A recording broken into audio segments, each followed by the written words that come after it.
Саламатсыздар ма, қымбатты достар. Мен Оралбай Гаухар Оралбай қызы Алақай Қуыршақ театрының әртісі. Бүгін сіздерге орыс халқының ағайынды екі қыз атты ертегісін оқып беретін боламын. Ыңғайласып отырып, менің ертегімді тыңдаңыздар. Ертеде бір әйелдің екі қызы болыпты. Бірде ол екі қызымен орманға барады. Бүлдірген терге әрнене. Сөйтіп орманда ұзақ жүріп, себет толтыра бүлдірген жинайды.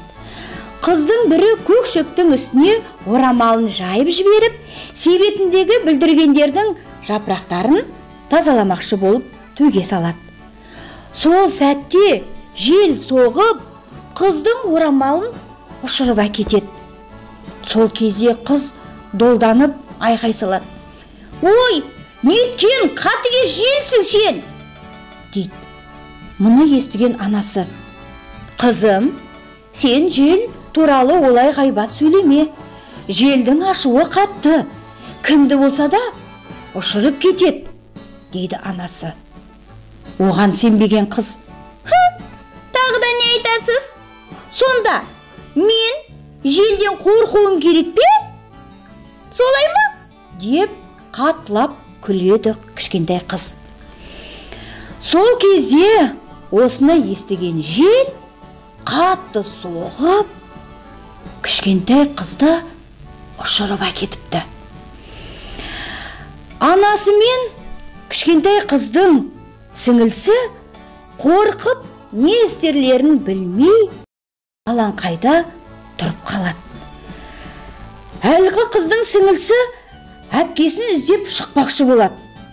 Сонда анасы: «Қызым, енді сенің әпкең алыста. Бірақ сенің қайсарлығың желдің ашуын басып, әпкеңе үйге қайтуға мүмкіндік береді. Енді оны іздеп табу үшін жоқ дегенде 3 жұп етік тоздыруын керек», дейді.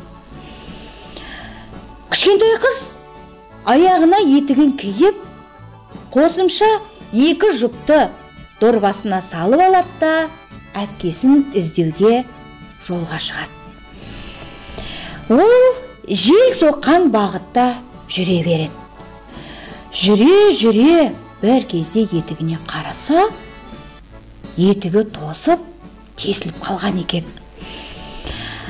Қыз жыртылған етігін тастап, екіншісін киіп, әрі қарай жүре береді. Сөйтіп жүре өзенге тап болады. Өзеннің үстіндегі көпірден өтейін десе, жел қыздың аяғын сабалап, оған кедергі келтіреді. Ал кішкентай қыз не істерін білмей абдырап тұрғанда, жел қызға былай деп тіл қатады: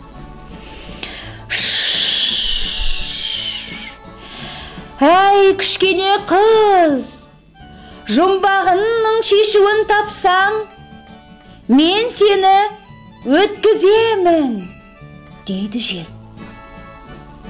Сол кезде кішкентай қыз: «Я, айт, жасырған жұмбағың қандай?» деп сұрайды. Сонда жел: «Кіндігі бар, мұрны бар, өзі кішкентай және толық», дейді жел. Кішкентай қыз қанша ойласа да жұмбақтың шешуін таба алмайды. Ал өзен арнасындағы су қызға көмектескісі келіп, толқындармен жағаны шылт, шылт, шылт, шылт деп соғып жатады. Кішкентай қыз дұрыстап тыңдаса, шай, нек, шай, нек, шылт, шылт деп айтып жатқандай. Сол кезде кішкентай қыз бұл судың не айтқысы келгенін түсініп: «Жел, естисің бе? Мен бұл жұмбақтың жауабын таптым. Бұл шәйнек!» деп айғайлайды.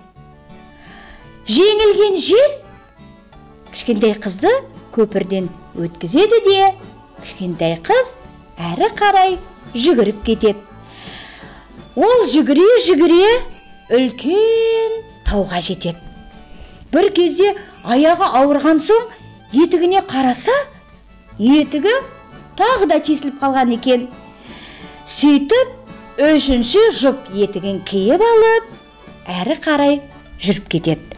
Ал жел болса, одан да бетер қатты соғып, қызды тауға қарай беттетпей қояды. «Әй, кішкентай қыз, менің тағы бір жұмбағым бар. Соны шешсең, мен сені мына таудан өткіземін», дейді жел.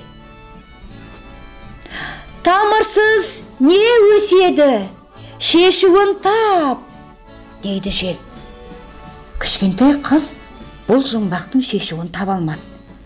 Сол кезде маңайдағы тастар оған ақырын ғана тас, тас, тас деп сыбырлайды. Мұны құлағы шалған қыз қуанып кетеді. Таптым, бұл жұмбақтың шешуі тас деп қуана айғай салады. Жел бұны естіп, басылып, қыздың жолына кедергі жасағанын қояды. Қыз таудан аман есен асып, арғы бетіндегі әпкесін тауып алады. Ал жел болса, тағы да қыздың әпкесін жібермеуге тырысып бағады. «Әй қыз, мына жұмбақтың шешуін тапсаң, мен сендерді жіберемін. Олай болса тыңда. Өзі шулайды, ысқырады және ұлиды. Ол не?» дейді жел. Сол кезде кішкентай қыз ойланбастан «Ол сенсің, жел!» деп қуанып кетеді. Сол кезде жеңілген жел дауысы басыла қояды. Ұрланған қыз сіңілісінің тапқырлығы мен әпкесіне деген сүйіспеншілігінен жеңіліс тапқан жел бірте баяулап, биік таудан, көк өзеннен асып кетіп қалыпты. Ал ағайынды екі қыз қол ұстасып, анасына аман есен жеткен екен. Міне достар, менің орыс халқының ертегісі ағайынды екі қыз осымен өз аяғына келіп жетті. Мен сіздермен қоштаспаймын. Мен сіздерге келесі кездескенше сау болыңыздар деймін.